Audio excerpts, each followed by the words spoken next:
Hoy está con nosotros aquí el señor ministro de Economía, el señor Carlos Fernández Valdovinos. Acompáñame, vamos a conocerlo y vamos a entender todo esto.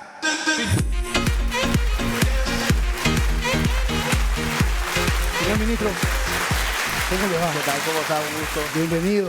Muchas gracias. Encantado de estar acá. Primera vez que estoy acá en los estudios, así que... Gracias. Para nosotros es un privilegio tenerlo aquí, al ministro de Economía. Tenemos muchas cosas que hablar hoy. Queremos que la teleaudiencia conozca todo lo que está sucediendo en términos económicos, también que lo conozca al ministro. Entonces, primero que nada, creo que el tema del momento, para empezar, es el grado de inversión. Es un hito que está sucediendo en la economía. ¿Podemos decir eso? Sí, un hito histórico. De hecho, la primera vez que tenemos esa calificación, un poco para explicarle a la teleaudiencia, que creo que en términos futbolísticos van a entender así, Jotita también va a traducirme si es que es hierro, pero es estar clasificado al Mundial. Hay pocos equipos que llegan al Mundial y Paraguay fue uno de los que ha llegado al Mundial. Estamos en un selecto club de economías que se las considera relativamente sanas, serias y por tanto aptas para recibir inversiones que finalmente van a producir los puestos de trabajo, que es lo que finalmente importa, ¿verdad? Porque para las políticas públicas lo importante es llegar a la gente, llegar al bolsillo de la gente. Eso es fundamental. Usted nos está hablando del Mundial, me encanta. Nosotros, le adelanto un poco, señor ministro, hoy es el Día de la Bandera, la Sagrada Tricolor, y hay colores dentro de la bandera que se unen y también forman pasiones. Así mismo, de nuestra bandera siempre digo que tenemos que quitar el blanco y que queden los colores de la pasión relevantes. Muy bien, me gusta. Me encanta, rojo y al azul. se sabe que compartimos esa pasión acá. Bueno, entonces hablando en términos, se conocen 195 estados, 195 países, 60 de ellos son considerados grados de inversión, y nosotros somos parte de ese selecto grupo hoy. Para poner un poco en contexto, y le tiro la información para que usted nos explique, 90% de los grandes fondos de inversión o de esas grandes inversiones se realizan en países con grado de inversión.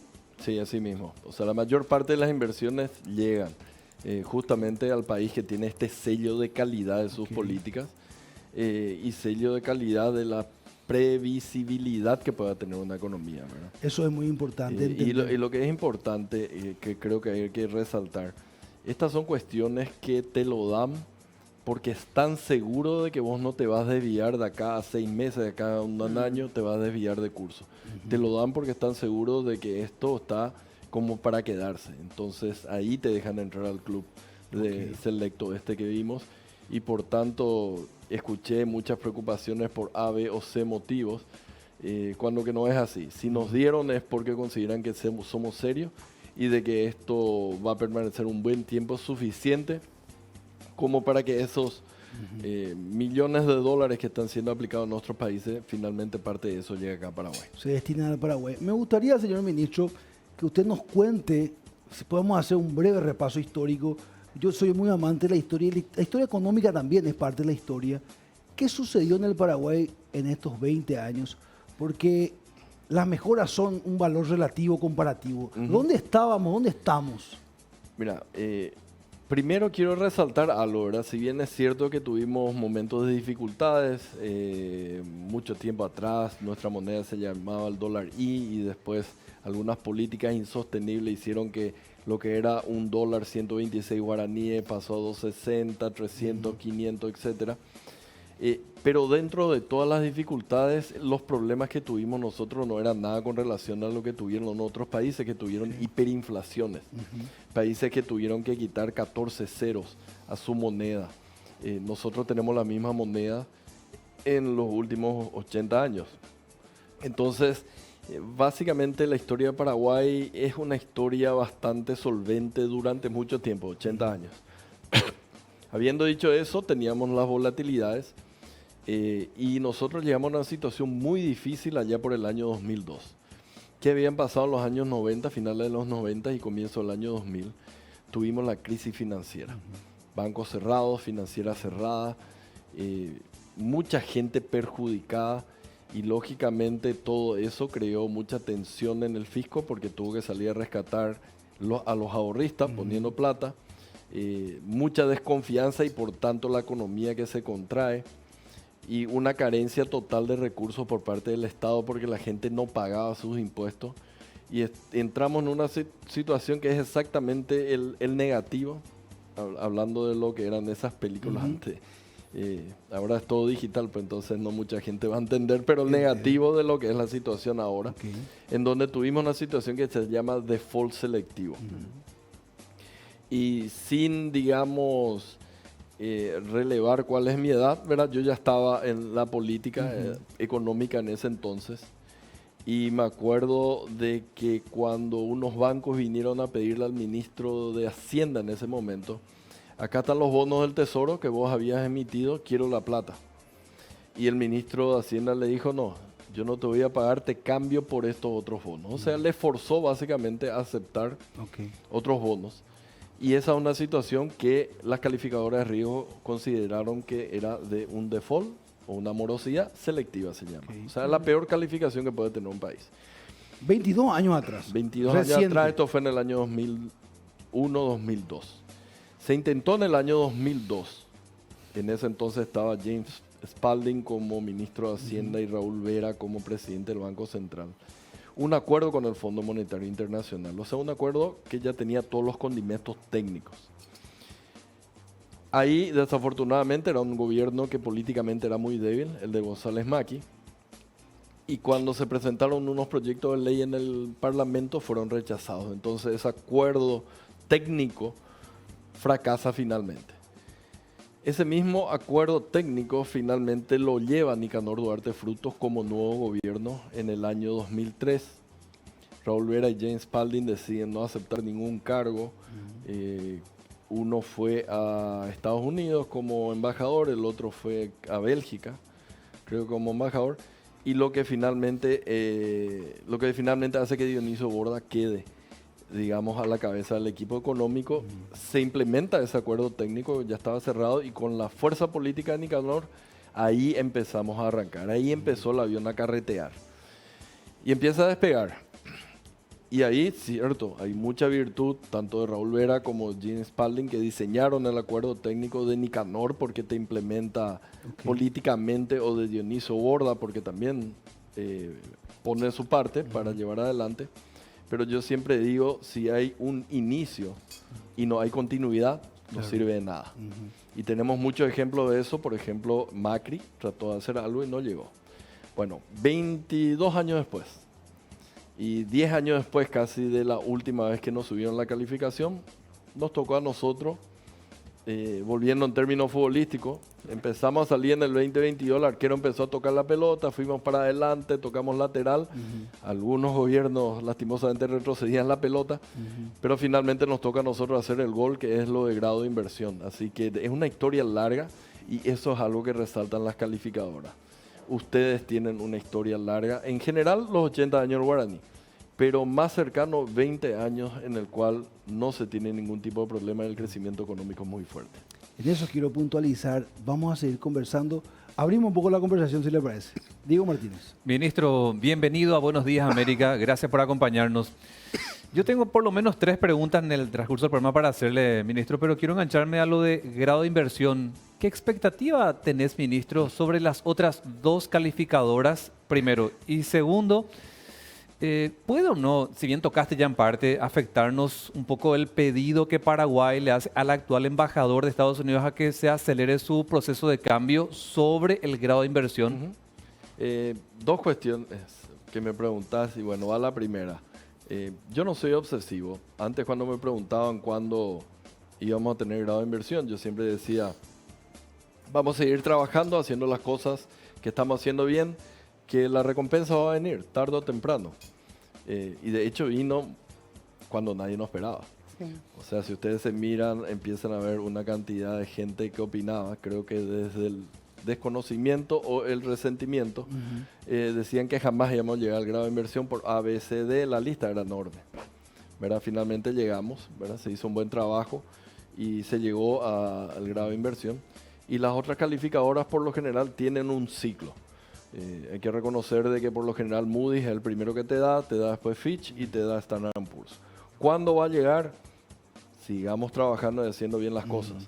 Este no es el final, esta no es la meta final, esto es apenas el inicio de un proceso nuevo que tenemos, porque es diferente ser grado especulativo que ser grado de inversión, pero empezamos de nuevo una carrera y evidentemente vamos a llegar a las otras calificaciones también en la medida que sigamos haciendo bien las cosas. La cuestión del embajador o la cuestión del problema político, creo que había un fiscal SAI también que se mencionó, o la cantidad de excusas que vi que dijeron de que por eso no se iba a llegar, y yo no niego de que es importante para el país, pero no es determinante para la calificación de riesgo del país. De hecho, por eso lo tuvimos. Claro. Como expliqué, por suerte, antes de que me hagas esa pregunta, si nos dieron el sello es porque están seguros de que nosotros nos merecemos, y nos merecemos por un periodo largo, a lo largo de este tiempo. Y sin demeritar a un país hermano como es Estados Unidos o a su embajador, que es un funcionario y hay que respetarlo, digamos, 2 o 3 años consecutivos de déficit fiscal es muy elevado por encima de la ley de responsabilidad fiscal, va a poner más en riesgo el grado de inversión, que es lo que sería este problema político. Lo que nosotros conseguimos, ¿verdad?, con mucha explicación, y lo consiguió también Perú, es hacer esta separación entre lo político y lo económico. Y es muy cierto, lo político, cierto, puede influir lo económico, pero tanto Perú como Paraguay, a pesar de las volatilidades políticas, y en Perú creo que es peor, porque acá reclamamos a un embajador, pero allá cambian presidente cada 6 meses más o menos, no afecta todo, todo lo que es lo económico, y eso te permite mantener o aislar el grado de inversión. Entonces, yo no veo ninguna posibilidad de que en el corto plazo nos afecte eso, y tenemos que seguir haciendo las cuestiones que estuvimos haciendo. Interesante la respuesta, y quiero abordar ahora en algo más interno. Con este gobierno se empezó a escuchar mucho esa fusión del Viceministerio de Tributación con aduanas, y hoy hablamos mucho de la Dirección Nacional de Ingresos Tributarios, hoy al frente del ex viceministro, el director nacional, Óscar Orué. ¿Podrías explicar, ministro, para lo que es un poco el control, el ingreso, la lucha contra el contrabando, qué tan importante es para la estructura económica el trabajo que está haciendo esta dirección? Esa fue la primera reforma de este gobierno. De hecho, nosotros estuvimos trabajando en la transición ya. En realidad empezamos a trabajar desde el momento en el cual Santiago Peña gana las internas, porque considerábamos que había grandes posibilidades que gane también las generales. Y como nos dijo el presidente electo aquella vez, mañana se descansa, era 1 de mayo, el 2 empezamos. Y el 2 de mayo empezamos a trabajar.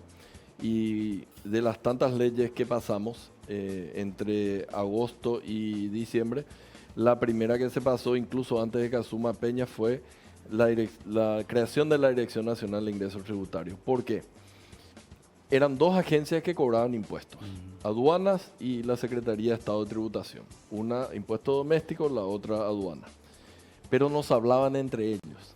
Y mucho de la ganancia en términos de reducir la evasión se gana cuando la mayor parte de las agencias del Estado están comunicadas y se pasan información entre ellos. Ejemplo, uno puede controlar muy bien, digamos, qué pasa cuando alguien importa y antes podían ver de que entraba por aduana, pagaba los impuestos, pero después no se sabía qué pasaba con esa mercadería. ¿Por qué? Porque nos hablaban. La trazabilidad. Claro, no había trazabilidad, se cortaba, sabías que entraba, pero no sabías dónde se iba, quién vendía, a cuánto vendía. Entonces no era completa la información. Esa fusión permitió que los ingresos tributarios en promedio ahora creo que están creciendo alrededor del 25% los primeros 6-7 meses.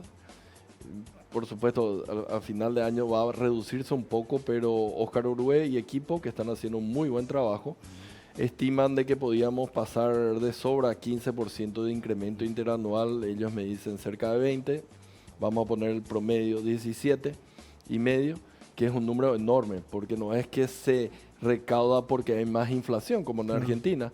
Acá tenemos una inflación de 4, pues recaudamos 17% más, eso quiere decir 13% real más de recaudación. Entonces, esa es una de las cosas que nos está permitiendo a nosotros hacer frente a muchos programas que hemos establecido, ¿verdad? Digamos, el programa Tecobrá, que tuvo un ajuste del 25% en la transferencia que se hace. Medicamentos, que estamos dando 380 millones de dólares para este año. Antes se daba menos de 300 y encima la mayor parte era para pago de deuda, no era para nuevos medicamentos. Construcción de casa, o sea, Baruja no se puede quejar. E incluso en el Ministerio de Obras Públicas, y eso que mis colegas seguro van a protestar, Claudia Centurión no tiene ningún plan de caja. Plan de caja era, de tu presupuesto yo te voy a dar esto. No, Claudia Centurión tiene liberado todo el presupuesto para ella, para que ejecute. Entonces, eso es importante para el dinamismo de las obras, pero también un poco para demostrar que estamos tan confiados en las recaudaciones y del mejor gasto que estamos haciendo que podemos liberar otros gastos. Un ejemplo nomás es lo que es mejorar el gasto. Siempre yo digo, no es que faltan recursos, tenemos recursos. El presupuesto es 15 mil millones de dólares cada año. Lo que pasa muchas veces se usa mal. Entonces nosotros empezamos a ver dónde podíamos realmente cortar gastos superfluos. Y entre eso y también la mayor recaudación, el porcentaje de impuesto que se iba al pago de salarios, históricamente estaba alrededor del 72, 71, 74%. 74% de todos los impuestos se iba para pago de salarios solamente. Nosotros logramos contener los gastos salariales, aumentar las recaudaciones y ahora el porcentaje de impuestos que va para gastos salariales cayó al 52%. Wow. 20% de mejora en menos de un año. Claro, para las obras públicas. Claro, y eso me sobra para pagar medicamentos, para dar para otras cosas que no sean solamente gastos salariales, sino ante toda la recaudación de impuestos iba para pagar salarios y no te sobraba para otra cosa. Ahora estamos realmente trabajando mejor, mejorando, esa parte salarial. Los únicos incrementos salariales que hubieron, básicamente eran los que están por ley, que es un ajuste para militares y policía, a los maestros, que es la parte de educación, y a los médicos, el personal de blanco. Okay. Entonces, básicamente con eso estamos mejorando también la calidad del gasto público. Qué importante esto que estamos hablando, porque hay que tener en cuenta que cuando hablamos de un Estado, los intereses políticos son grandes, porque en una empresa, cuando uno se junta con los empresarios, como que todos son directores técnicos, ¿verdad? Sí. Y dice hay que hacer esto hay que reducir, pero llegar a ese 50% que usted, 52% que dice, tiene un arte que tiene que ver con las convergencias políticas, una serie de articulaciones. Pero me gustaría sumar ahí, yo creo que el grado de inversión está claro, la información está clara, los beneficios también están claros, vamos a poder capitalizarnos más barato. Pero hablando un poquito de algunos temas que está tocando, ministro. La deuda, ¿verdad? Usted nos hablaba de Estados Unidos recién, su porcentaje de deuda sobre el PIB. En el caso del Paraguay, y pongo nomás en contexto el PIB, porque no es algo que todo el mundo quizás hable todo el tiempo, ¿verdad? En ese tiempo que usted hablaba del 2002, hablamos de un PIB de 6 mil millones de dólares aproximadamente, sí. Y hoy cerca de 45 mil. Sí, así mismo. O sea, estamos hablando de que se multiplicó por 7. Es muy importante entender eso, ¿verdad? Hoy hablamos de una deuda sobre el PIB del Estado de cerca del 39. 39.3%. ¿Cuál es la política? ¿Qué es lo real? ¿Qué es leyenda? ¿Qué es verdad? ¿Cuál es la deuda sana? ¿Nos puede contar eso? Bueno, en primer lugar, igual que cualquier otro recurso, no es una cuestión de tener tanto de deuda, sino cómo usas la deuda. Y Paraguay tiene una ley que es muy importante, que se llama que respalda una regla de oro, se llama. ¿Qué es la regla de oro que decimos los economistas? Vos te podés endeudar para dos cosas únicamente. O para el repago de deuda o para el gasto de capital. Y ese tipo de endeudamiento es muy sano, inicialmente, ¿verdad? Si no exagerás. Es muy sano porque estás evitando de que con endeudamiento vos estés pagando, por ejemplo, salarios o gastos poco productivos. Entonces, o pagás infraestructura o repagás la deuda. Entonces, esa es una virtud que tiene ya por diseño la política fiscal. Regla de oro. Regla de oro se llama. Okay. Esa es la política fiscal, lo tiene. Vayamos entonces al porcentaje de 39. Es alto, es bajo. Y hay mucha literatura porque hay muchos factores que te dicen puedes irte a 60, 70, 30, 40, lo que sea. En general, para un país como Paraguay, se dice 40, 45, 50, estamos en márgenes razonables. Entonces la cuestión de la deuda no me preocupa que esté en 39.3. Y principalmente no me preocupa porque lo que vamos a empezar a ver es, primero, menos déficit. La deuda es el espejo. Ok. ¿El espejo de qué? Del déficit. Si controlamos el déficit no va a tener necesidad de endeudarte. Ahora, con el déficit yendo de vuelta al 1,5% establecido en la ley de responsabilidad fiscal, la cantidad de deuda nueva en dólares que vas a necesitar es menor. Y al mismo tiempo la economía va a subir, o sea, el denominador va a crecer. Claro. Entonces el ratio deuda sobre PIB, todos los modelos que hacemos, las simulaciones, probablemente va a subir un poco más que el 39.3, va a llegar alrededor del 40, aunque dudo, pero vamos a poner alrededor del 40 y a partir del 2026 va a empezar a caer. Entonces no me preocupa eso. Va a Pero caer, disculpe. Va a caer el cociente. Eso es importante aclarar. Va a caer el cociente. Sí, sí, sí. Ahora, hablé mucho, pero hagamos algo más fácil que le dije a la gente. Me acaban de dar grado de inversión. Grado de inversión quiere decir vos tenés, de acuerdo a la calificadora de riesgo, una capacidad De repago. de repago. Y nadie duda de tu capacidad de repago. Entonces, ¿para qué yo me voy a preguntar si 39.2 es alto, 39.3 es alto o hasta dónde podemos llegar? Porque ya la calificadora me están diciendo. Antes ya lo me decían otros que no teníamos problema, pero ahora la calificadora me dice, vos sos grado de inversión, es decir, vos sos categoría 1. ¿Viste los bancos que Sí, tiene 1, sí, 2, sí, 3, sí. 4, 5, 6? Me acaban de decir categoría 1. Y yo empiezo a discutir otra vez, che, me preocupa el nivel de deuda. Pero si vos sos categoría 1. Entonces, básicamente la cuestión de endeudamiento, ya con esto de grado de inversión, creo que la gente tiene que bajar un poco, tranquilizarse, porque ya las calificadoras nos están diciendo Eso lo es que muy decíamos importante. hace rato. Y ahí podemos enganchar con el tema del déficit, si le parece. Sí. Nosotros estábamos, ¿dónde estábamos al comienzo del gobierno y dónde queremos estar? Sabemos que la ley dice el 1,5, una Sí. ley reciente. ¿Qué quiere decir eso para la gente? ¿Qué es el déficit operativo?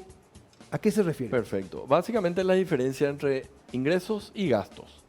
Y hay dos tipos de gastos, ¿verdad? El gasto corriente, que vamos a poner salarios y bienes y servicios, y después gasto de capital. Pero básicamente hay ingresos que son los impuestos y después tenés que gastar. En el caso de Paraguay, aparte de impuestos, tenés Itaipú. Pero son ingresos menos gastos. Si tenés más gastos que ingresos, ahí entras en déficit. Ok. ¿Verdad? Entonces, los grandes problemas que ocurrieron en todos los países de América Latina y del mundo es cuando el Estado gasta más de lo que recibe como impuesto. Entonces, tiene que empezar a buscar cómo financiar esa diferencia de gasto versus ingreso. Dos caminos probablemente, para simplificar. Empiezo a pedir deuda, emitir deuda, entonces llega un momento en el cual la deuda es impagable, ¿verdad? Como toda persona, Ok.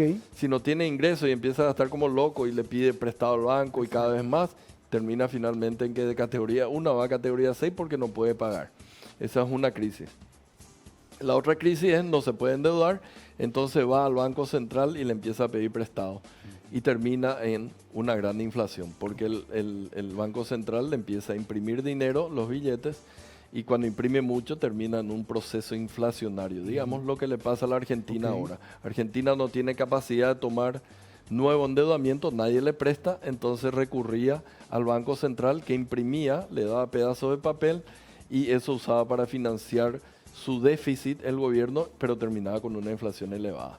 Entonces eso básicamente es, no necesitas tener un superávit siempre, un déficit cero tampoco, pero tampoco puedes irte al extremo de que no te importe la cantidad de déficit que tenés.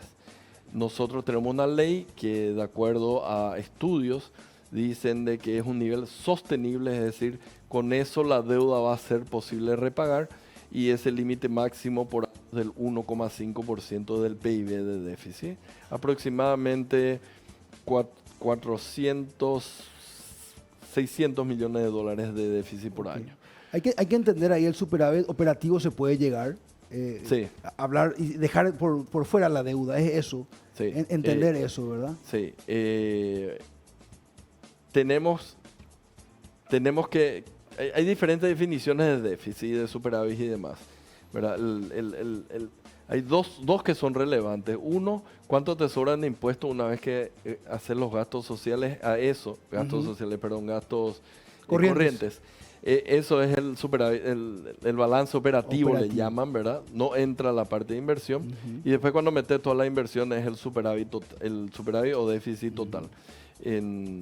Yo creo de que Paraguay está en muy buenas condiciones. El plan del gobierno ahora es converger al 1,5%. Nosotros recibimos con un déficit muy por encima de eso. Cerramos, de hecho, el año 2023 con un 4,1% de déficit, más alto de lo recomendable, pero nosotros tuvimos que hacer frente al pago de deudas atrasadas con proveedores de medicamentos y con los contratistas, y por eso nos fuimos al 4,1%, pero ahora estamos convergiendo al 1,5%. Entonces, ahí vamos, con eso no vamos a necesitar más endeudamiento y con eso yo creo que se va a estabilizar ese ratio que te preocupa a vos. Lo leí el 2.6. Este año. Leí este año el 2.6. Claudia. Sí, más que nada, con todo lo que está nombrando doctor Fernández Valdovinos, estamos hablando, por un lado, hay una mejora de la gestión operativa con esta fusión que se dio con la ENIT. Se está apostando fuertemente para el desarrollo de infraestructura, ¿verdad? Incluso esta caja que usted nos decía que antes tenían que manejarse dentro de los ministerios, hoy tienen el presupuesto total para su uso. Habla de una disminución importante en todo lo que tiene que ver el pago de salarios y de recursos que son directamente vinculados al Estado. Y tenemos esto de, está en ojo la deuda, a ver cómo se maneja, y esta calificación que viene del grado de inversión que nos sitúa en un lugar súper privilegiado, porque de 33 países en Latinoamérica, solamente 7 tienen, y ahora uno de ellos es Paraguay. ¿Qué es lo que usted cree que va a lograrse con esto? En el sentido de que, decía el presidente del BCP, hay negocios que antes no eran viables y que hoy día sí lo van a hacer. Para que la gente que esté en la casa diga, ¿qué negocios son los que van a poder ocurrir a partir de ahora con todo este panorama? Mira, yo te diría lo siguiente, me preguntaron ya el beneficio de tener grado de inversión básicamente para el bolsillo de la gente, que es lo que importa realmente. No solamente una buena noticia o un número lindo en un informe del Fondo Monetario. Ahí tenemos varias aristas en donde nos va a terminar beneficiando y yo ayer le decía a un colega de ustedes justamente que el gran beneficiado va a ser el sector privado. ¿Y por qué eso? Porque ya la gente entendía que Paraguay hacía bien las cosas y que en cualquier momento iba a ser grado de inversión. Y por tanto la tasa de interés con la cual emitíamos afuera era básicamente una de grado de inversión. Entonces hubo mejora, sí, pero ya es marginal la mejora. Ahora bien, todos esos millones de dólares que dijiste se dan la vuelta y van a decir, bueno, voy a invertir en Paraguay. Pero no necesariamente quiere decir van a instalar una nueva fábrica. No necesariamente va a producir algo nuevo acá, sino se van a dar la vuelta. Y lo primero que van a decir es, ¿qué hay disponible allá? Bueno, hay una fábrica de acero, hay una fábrica de cableado, hay un banco, hay una compañía de seguro. Bueno, yo quiero invertir en esto y van a venir acá a hacer una oferta para la compra de esos activos que ya están acá en Paraguay. Entonces, el sector privado tiene que estar preparado. Tiene que emitir en bolsa. Exactamente. Tiene que abrir capital. Tiene que abrir capital. Claro. Exactamente lo que estaba discutiendo con colegas de ustedes, de que el sector privado tiene que... Pasamos a otra liga. Ya no es la liga en donde de vez en cuando y a lo mejor venía alguien a pedirte, ya no podemos tener la empresa familiar. Nosotros tenemos que emitir en bolsa, ser transparente, tener el balance y principalmente la mentalidad para no pensar de que voy a perder mi empresa porque estoy vendiendo una parte. Claro. Y eso es algo que va a ser importante. Después, lógicamente, van a venir para empresas nuevas, pero muchísimas ofertas van a venir, ya sea para dar un financiamiento, ¿verdad? O para comprar esa empresa y tienen que estar dispuestos a vender. Al comprar, lógicamente, es una cuestión del capital de acá, otro el capital que viene de afuera, que es mucho mayor, esa empresa se va a expandir o se va a crear una nueva empresa. Entonces, ambas cosas van a implicar inversión que van a implicar más trabajo. Y ahí es que le llega a la gente.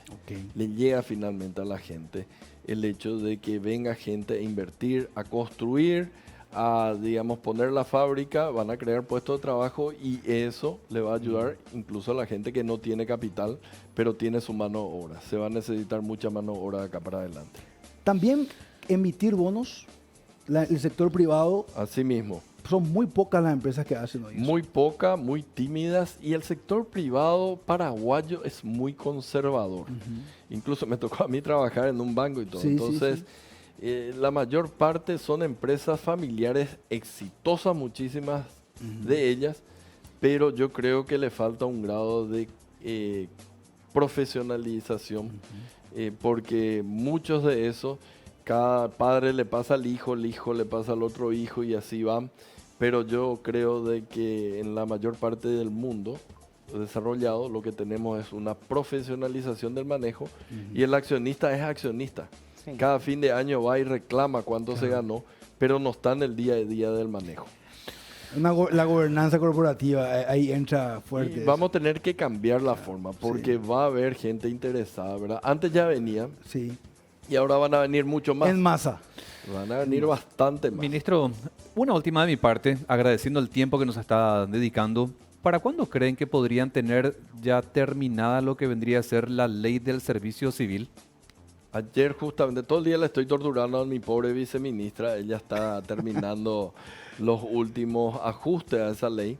Andrea Picasso. Andrea Estuvo Picasso. aquí con nosotros. Yo creo que ella va a terminar para el lunes. Yo creo que ya tenemos la redacción final. Esa va a ser una ley importante. Cuando estaba viniendo acá, también estaba hablando con mi viceministro de Economía, Javier Charotti, y le estaba torturando por otra ley que va a ser importante, que es la nueva ley de APP. Ok. Tiene modificaciones, ¿verdad? La nueva Seguimos ley. teniendo nosotros problemas de infraestructura, vamos a seguir teniendo por mucho tiempo, y el Estado tiene sus limitaciones porque no puede estar financiando todo. Y estamos terminando la nueva ley de APP. Yo creo que para la semana que viene va a estar toda lista. Y también estamos hablando de APP.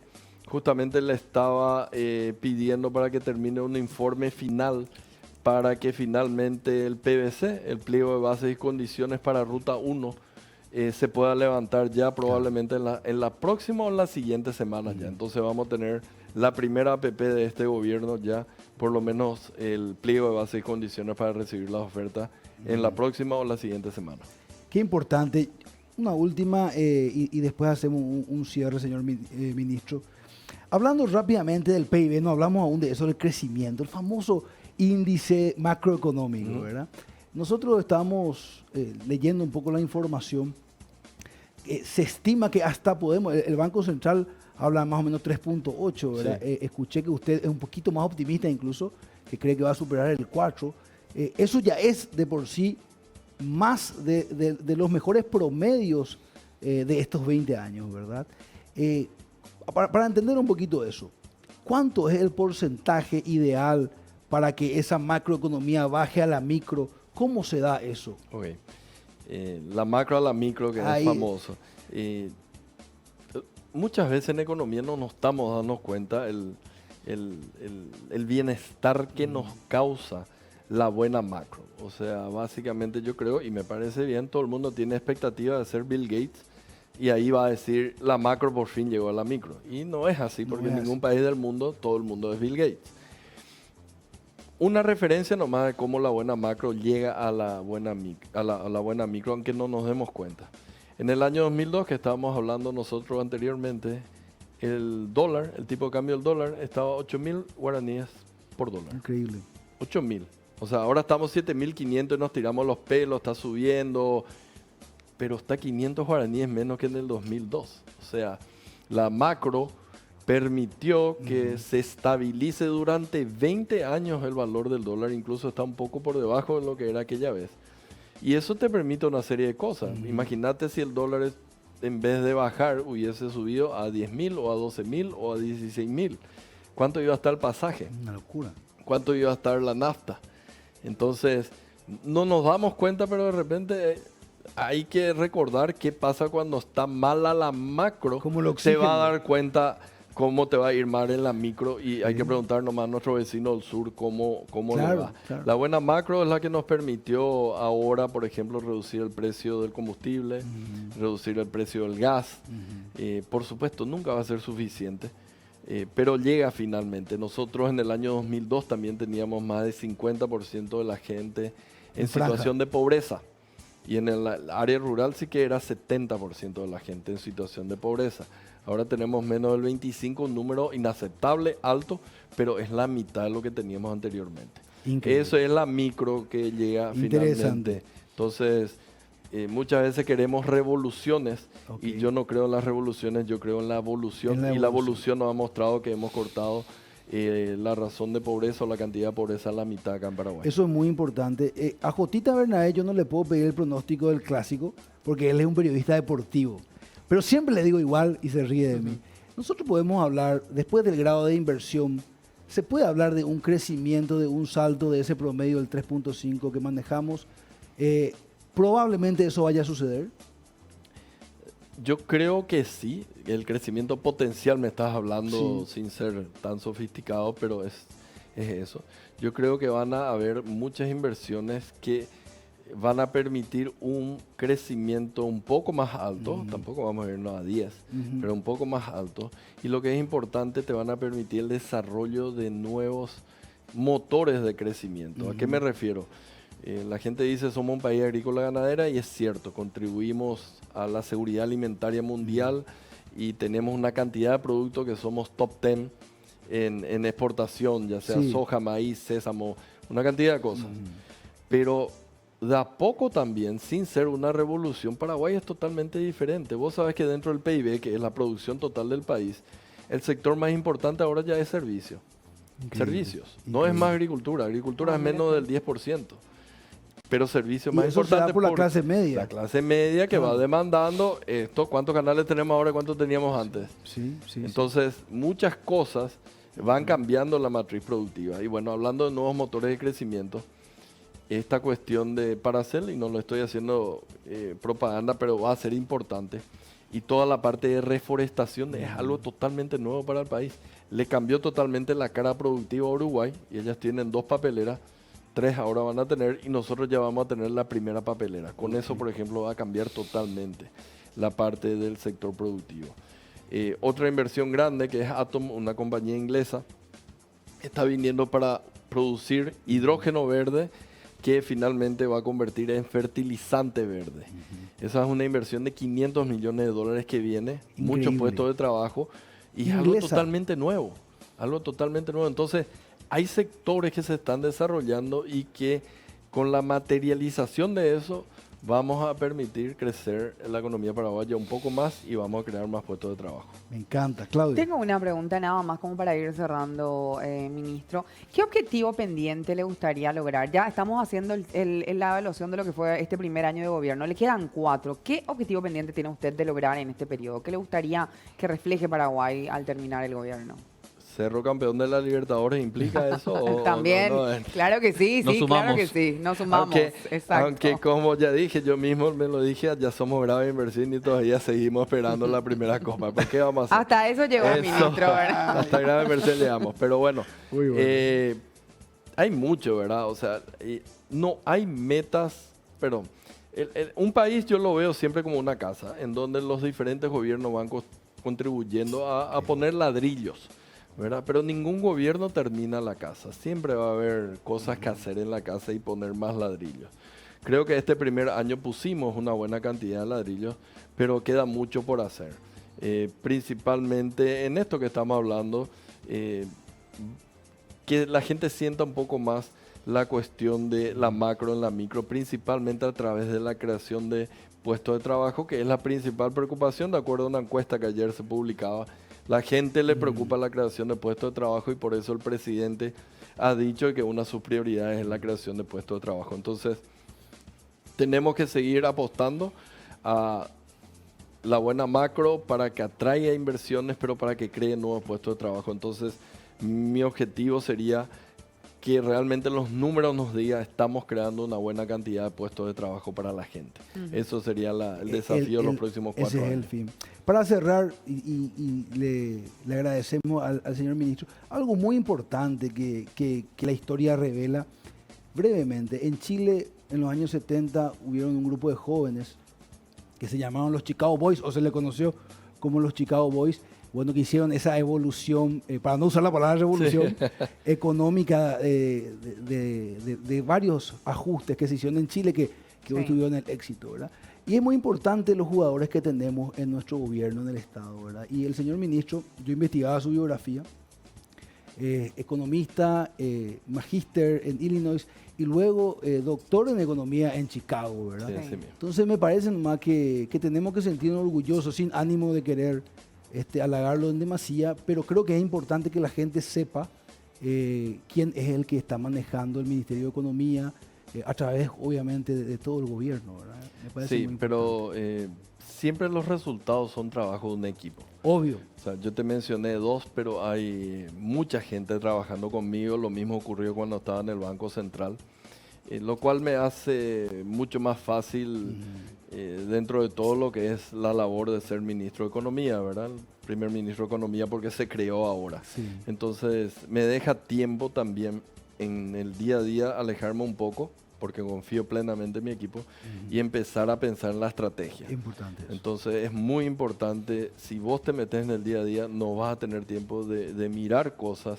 un poco más allá. Y un ejemplo nomás, y le quiero invitar a la teleaudiencia, aprovechando este tiempo, gracias a que tengo un excelente equipo, y cierto, estábamos en la cuestión de grado de inversión, yo estuve en Nueva York justamente hablando con la calificadora que consiguió finalmente ese grado de inversión.